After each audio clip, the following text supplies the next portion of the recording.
اگر آپ کو کچھ ہو گیا تو سر پھر جدائی ختم ہو جائے گی، وصال ہو جائے گا، آنند مل جائے گا۔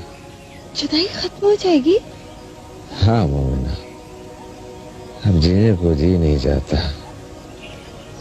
جسم کا پتھر روح کی گردن سے اتر ہی جائے تو اچھا ہے۔ اور اگر کوئی آپ کے جانے سے چیختے جی مر گیا تو سر کون جیتے جی مرے گا مومنہ؟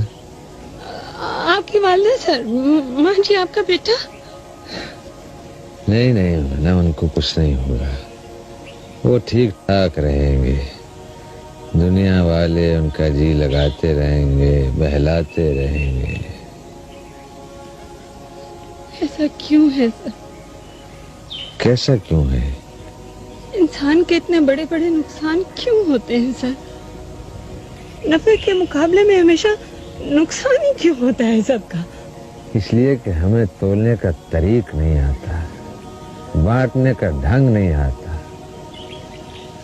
ہم زندگی کو ٹکڑوں میں دیکھنے کے عادی ہو گئے ہیں، حصوں میں، بخروں میں، ٹوٹوں میں۔ ہم زندگی کو تسلسل سے دیکھ نہیں سکتے مومنہ، اس کی اکائی کو سمجھتے نہیں، اس کو ایک مکمل یونٹ نہیں سمجھتے۔ مکمل یونٹ سر؟ ہم ہر وقت زندگی کی ترکیب نحوی کرتے رہتے ہیں۔ یہ جملہ فعلیہ ہوا، یہ جملہ اسمیہ ہے، یہ جار ہے، یہ مجرور ہے، لیکن زندگی کی تختے نہیں کر سکتے۔ نہ اس کا بوجھ ہوتا ہے، نہ یہ ردیف قافیے سے بندھی ہوتی ہے مومنہ۔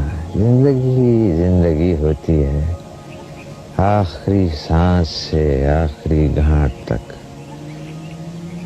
آخری فل سٹاپ سے پہلے کسی کو کیا پتا ہوتا ہے کہ وہ گھاٹے میں رہا یا فائدے سے سرشار ہو گیا۔ جانے دیں سر، جانے دیں۔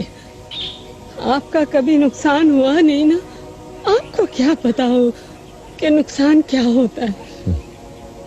آپ کو کیا معلوم ہو کہ ایک لمحہ دوسرے لمحے سے اور ایک پل دوسرے پل سے کس قدر بھاری ہوتا ہے؟